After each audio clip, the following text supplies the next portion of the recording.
October 11th, 1996, interview with Nathan Artenstein, tape 3.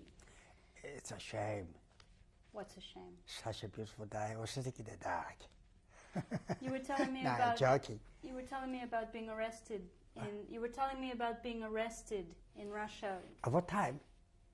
1940. Where were you? Where was this prison? In Brest. Brest. In Yiddish they called it Brest. And in Polish it was Brest-Litovsk. What was the charge? What were you being held for? What were you being arrested for?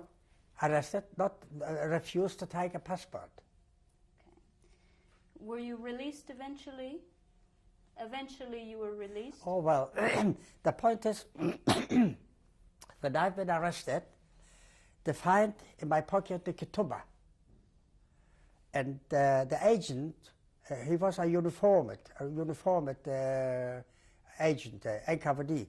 He opened this, he nearly find it. He looks at me, he said, "You are a spy." Such a document, he didn't understand what it is. He called another one. The other one comes, they're looking at the document, the ketubah, that something in Hebrew, printed in Hebrew nicely, two big liars, written like that. And the other side, he's a spy, he should be shot. I've heard this, I wasn't very happy, of course. I nearly find it. And he scribed at me, "You're a spy." In the meantime, he looks in the pocket everywhere, he find money.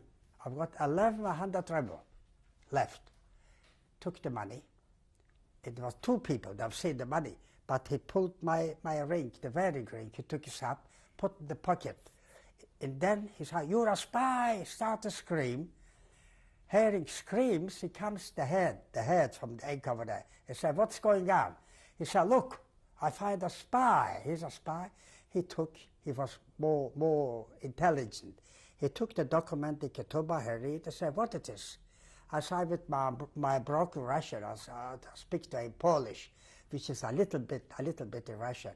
I said, "You just married, and this is a document." He couldn't work it out. He says something to the other agent. The other vanished. He comes back with another man, a Jewish agent. He took this. He gives one look, and they say to the head from the NKVD, he say, they take it back. They didn't say anymore that I'm a spy. He said to him that this is a marriage certificate. Took it away. And he said to me, he went away. I say, "Comrade Commandant." He said, "What's lost?" He say, 1,100 ruble was taken from me. Did I get something? And he said to give me a document. The fact is, I got a receipt printed with a stamp from the jail. So Nathan Artenstein confiscated 1,100 ruble. This and that. This one I folded, put in this pocket.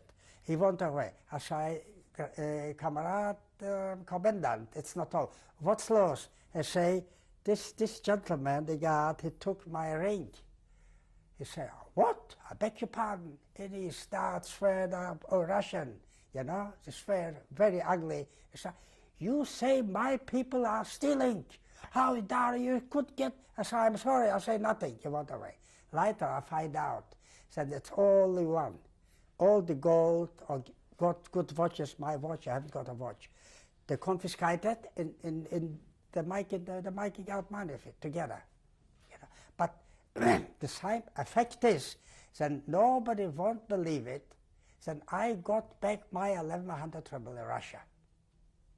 Nobody would believe it when I told later, when I got back the money. When I come back home, I meet a lot of people who went to Russia, the former refugees. Nobody believe it. I'm the only one ever to get back money which was confiscated by the Russia, and I got it back. That's a fact. Where did you go when you were released from prison? That's the point. I was sent to a jail. It's a fortress, was it? From the fortress, middle of the night, I was sent to a jail about 20 kilometers further in a little township which was called Prozhany. In that jail, I was 2 weeks. But that jail, to the fortress, it was like a guest house. beautiful food, because the administration was the former Polish, not the Russian. Still, I got good food to sleep, the condition was much better, and a mattress and everything. After 2 weeks, they called me middle of the night, and they asked me, what is your name? Outside. And I say my name. How is your father's name? 3, 4 times. Maybe I'm not the same person. He said, look, you're going to your wife. What happened? Every morning, in that jail, it comes a control. It comes the head from the jail with his assistant. If somebody wants something, he has to write it down on the paper. Everybody get a piece of paper. I write there so-and-so. I was arrested in Brest-Litovsk. My wife was left there, and I was left with nothing, just nothing. And I've had, what happened? It happened when I was in the jail. The organizer, the people was sent who refused to take a passport. They take big transport, cattle transport, 20, 40, 50 wagons away to Siberia, to Kamchatka, to the Ural Mountains, other places. But my wife was left because she said my husband was arrested, and it comes. So in the middle of the night, they took me out, put me in a transport van with a guard, with a rifle, and they says to me, look, we're going to the station where you meet your wife. If you start to jump out of it, I'll shoot you. Remember, I say, it's not necessary this. He come out, he say, have you got anything with you? I say, yes. What have you this? I show him a little rag just which got in the jail just after washing to dry up, just a little one. This was the only one, because my shirt was torn to pieces. In the morning, traveling to the station, it was so cold. I was thanking God to come to the station. We come to the station, it was, the buffet was open. He says to me, have you got any money? I'll buy you something to eat. I show him this puppy, 1100 rubles. This is nothing for me. He said, it doesn't matter. He was a good guard. He bought me a roll with a sausage, a little sausage. I nearly want to kiss him. I was so hungry. I finished the roll, and I was waiting. It seems like I was looking terrible, because people start to come on the station looking at me. They just run away from me. Might be a terrible criminal, you know. Turn to passes, I was looking really terrible. Well, the transport comes, they say to me, come on. We went out, one line, a second line. We come to a big transport. It was a transport wagons. I come, he brings me to a wagon, and it comes a guard with a list. He say, what's his name? Artenstein. He looks in the list. I see he couldn't find it. He said, 22nd wagon.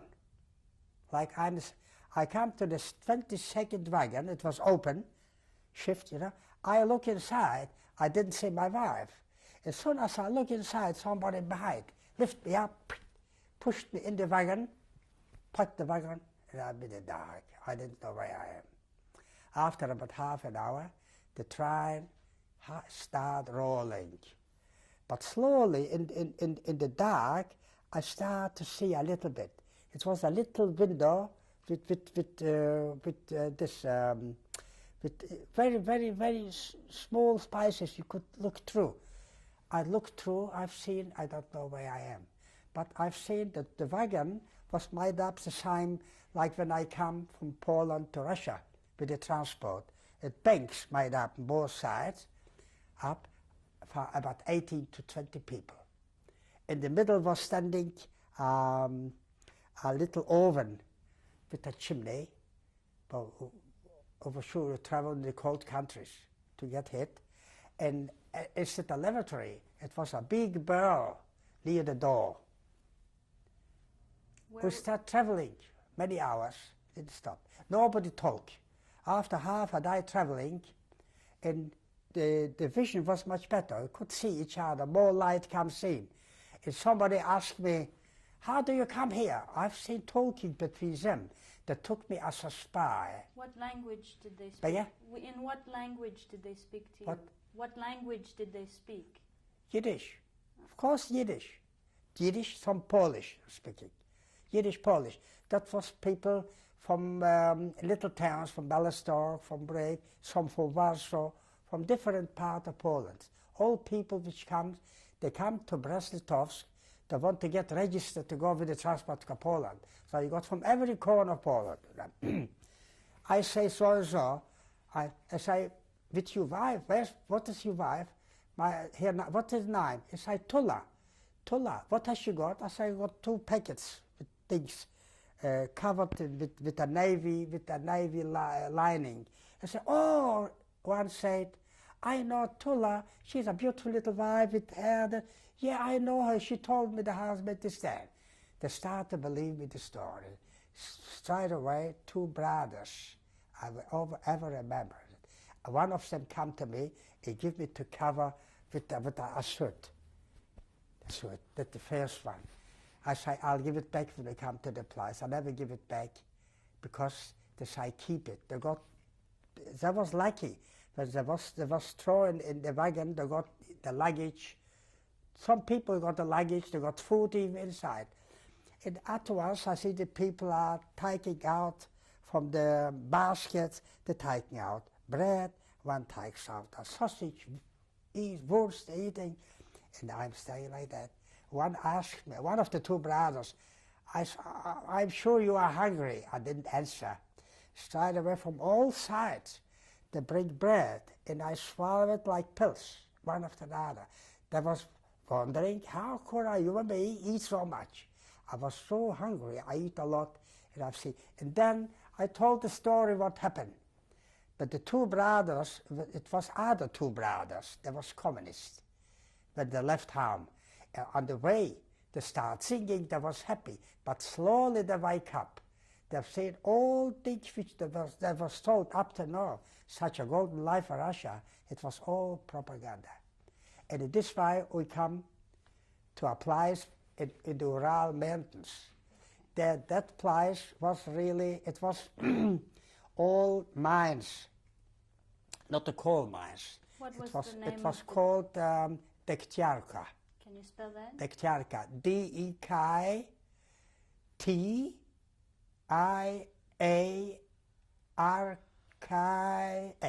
Dektyarka. That was in the Ural Mountains, about 80 kilometers from a big Ural town which was called Sverdlovsk, a very famous town, an industrial town, heavy industry. In that town they was producing tanks and artillery, everything for the front. Coming in that place, Dektyarka, who got a trade, could be employed on his trade. So if you say not from light industry, a glazier, if you say a plumber or other things, but I haven't got headback, not a trade there in that place. So I was thrown in the mine, 190 meters deep. Well, we started. I got a special thing, special dress, you know, with a lamp, electric lamp, and batteries, with a cask, with everything, and we started work. I said, this work, what it would be, it's not bad, but the position is that it starts running from the walls water, and the slightest sprinkle, you get blisters. It was poisoned. You get blisters.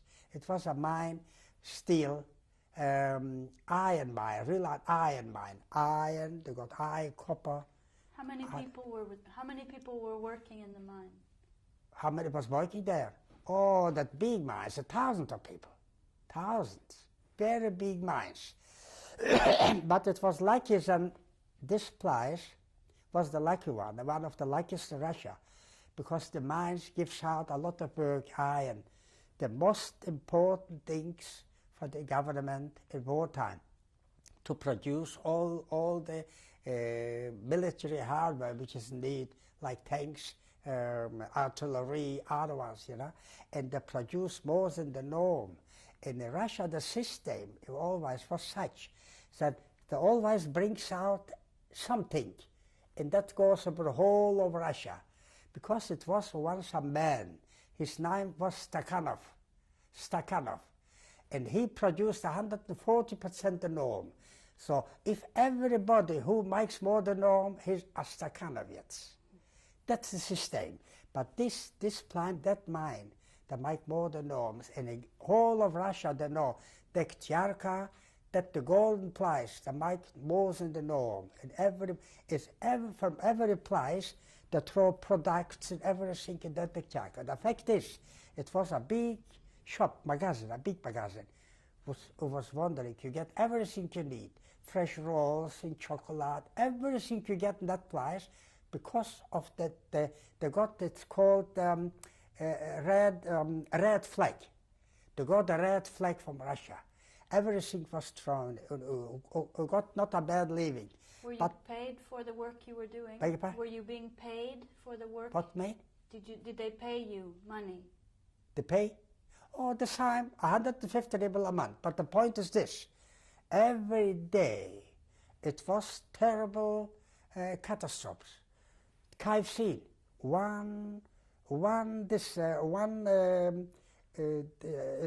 called as Zabui, that means deep, where you're diving deep, you know, with pneumatics, and then they make holes, you put in dynamite, end of the time when of the shift, other people comes, it's the dynamite, they tear off, and it comes down a lot of, like a mountain of things, and then comes another equip and wagons, with showers, you have to put in, and it goes to the lift up there, and it goes out otherwise.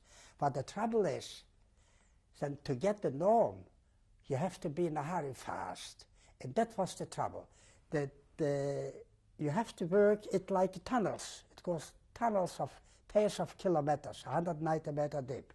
In the tunnels, they put down planks, about 2 meters high, the planks. The planks is like the wall here, and on top. The trouble was, they make it so fast, the planks wasn't secure. And mostly dioxin killed a lot of people, my eyes. So I decided for every price, I have to get out. I still have a wife, a breast, I have to be alive. What I did, I start to apply the full. You know, in the morning when I come to work, I got the dress too big, and the head too long over the hairs. I was looking like an idiot, and I played the idiot really. So they put me to a wagon to shift the wagon, which has a ton, 1,000 kilogram, one little wagon, and this on the line. I've got to push it to the window, and at the window lift it up, which goes outside, you know, and a big mountain to let it out. But sometimes you have to make a curve in the tunnel. In the curve, that told you have to go slow, otherwise you have to go out of the line. I went especially fast, not out of the line. So the foreman comes running, you are a spy, who will shoot you? Starts swearing at me, and I played the idiot. I didn't understand, I didn't want. And he wants to get rid of me, because I'm a bad worker. Because of me, his whole brigade get a bad name. And thanks to that, I was out. After 2 weeks' work, that hell, I come on top. Did you have any contact with Tula? Any contact with Tula?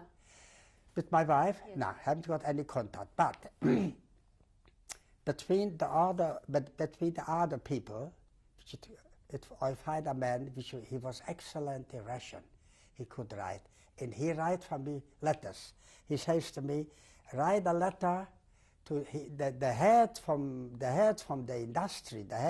It was a name Kalinin. Kalinin was his name, a very famous name for the Russians, in the Russian government. I write to Kalinin, and so my name is so, my wife is left here, and I would like to get it back, and so on. Didn't come any answer. Later I find out all the letters goes through the administration and straight in the basket. Not a letter get through. They didn't better ministers. I started writing a letter to Stalin himself, and he told me, it's a waste of time. I said, doesn't matter, write it. I paid him by every letter. She didn't get any letters, but I remember at the 1100 ruble, I started to write to Stalin about the 1100 ruble.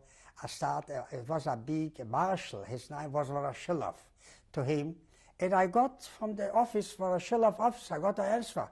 And this letter, the whole place where I mean thousands of people, you know, they was wondering, that man, Polish man, he's got a letter from Voroshilov. And this goes to the administration, they called me. You got a letter from Voroshilov? I said, yes, show me the letter. I showed the letter. They was wondering, what was the letter? The office let me know, because this money was confiscated in Brest-Litovsk. Brest-Litovsk belonged to White Russia. I have to write to the White Russian government, which the capital city is Minsk. Straight away I started to write to Minsk, and I got an answer. The answer was, we register it, your money would come to the Cherka, you will get back the money. It's unheard, nobody wants to believe it, such. It was really, it's unbelievable what happens.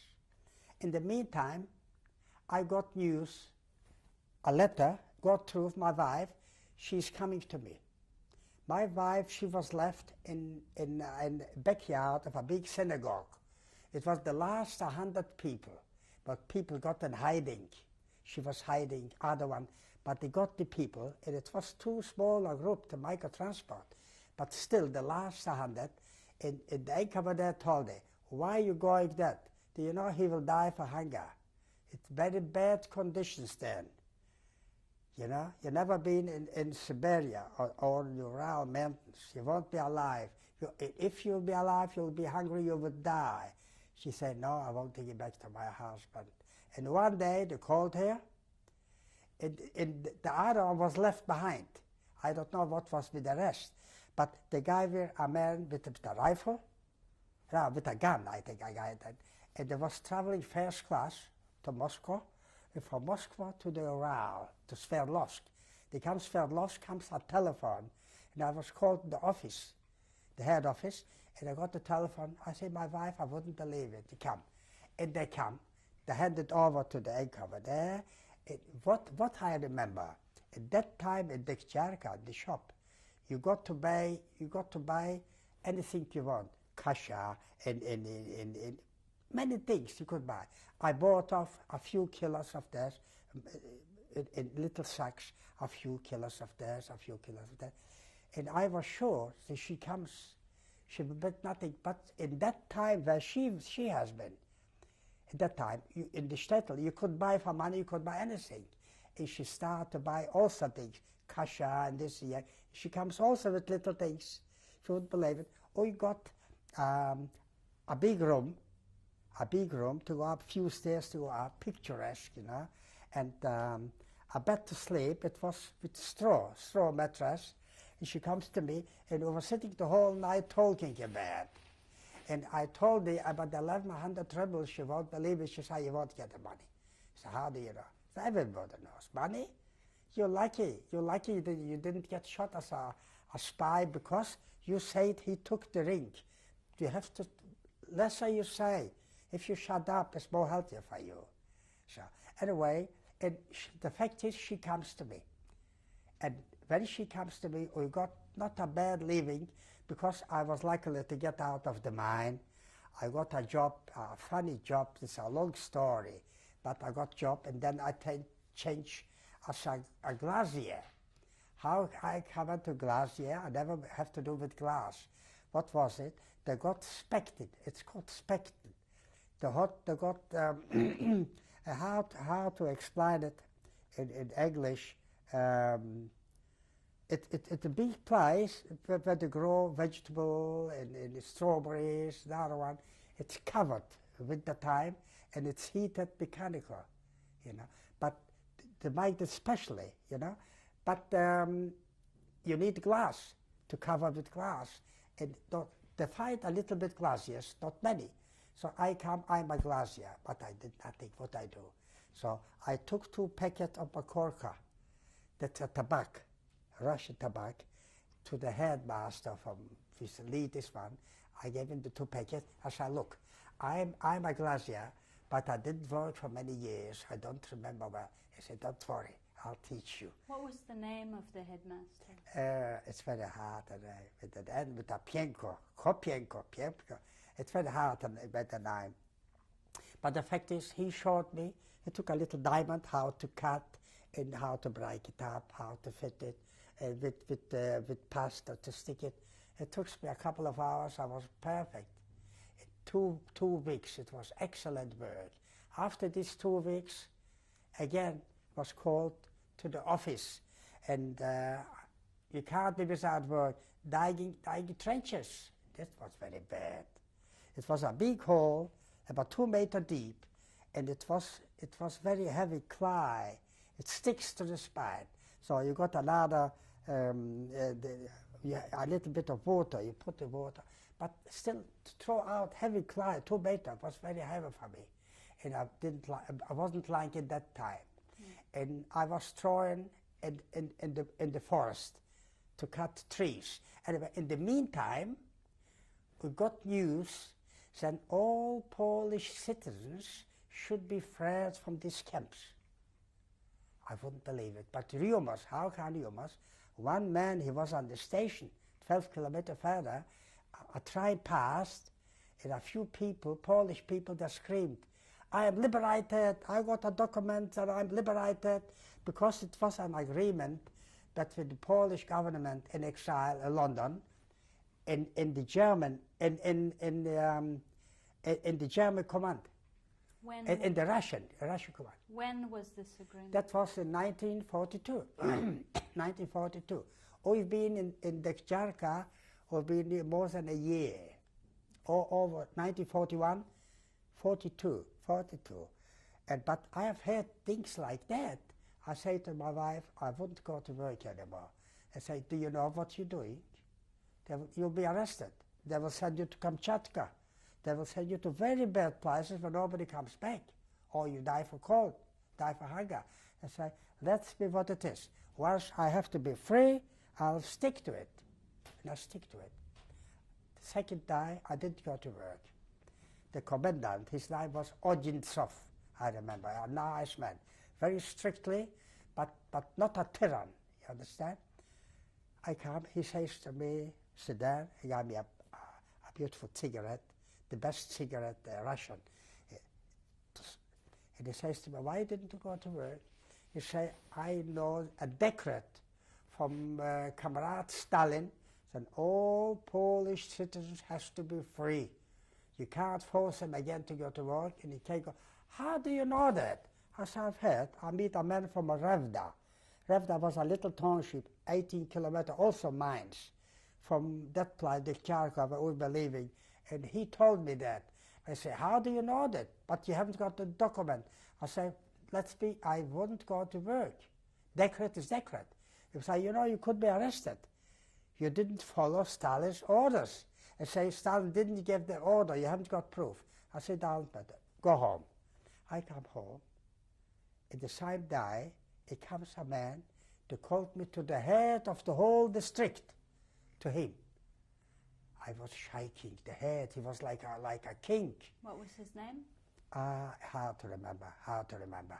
But he was sent, he's a high shot, a party man, and he's the head of the whole district, of all the guards, everything. It was him. Write to him. I can't understand. Write to him. Stop here because we'll run out of tape.